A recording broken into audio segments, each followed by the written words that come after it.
नजीकच्या काळामध्ये म्हणजे हे जे काय आहे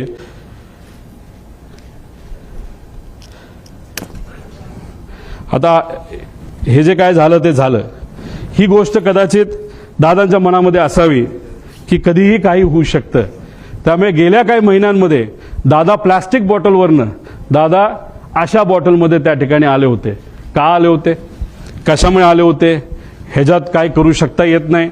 म्हणून तुमचे नजीकच्या काळामधले काही महिन्यातले जर तुम्ही त्यांचे व्हिडिओज बघितले, मागे सिक्युरिटीचा अधिकारी असतो उभा, तो सुद्धा त्यांचा विश्वासू, त्याच्या हातामध्ये काचेची बाटली असते आणि ती काचेची बाटली अशीच नसते, ती बऱ्याच वेळा चेक केलं जातं आणि त्यानंतर त्यांच्या हातामध्ये ती बाटली असायची.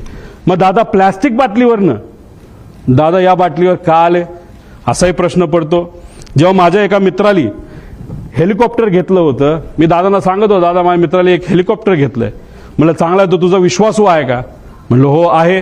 मग त्याचंच हेलिकॉप्टर तू वापर, बाहेरून तू घेऊ नको. आम्ही आत्ताच्या काळामध्ये बरंच काही वेगळं ऐकलेलं आहे. आता ह्याच्यातून ते मला काय सांगण्याचा प्रयत्न करत होते मला तर ते काय माहीत नाही.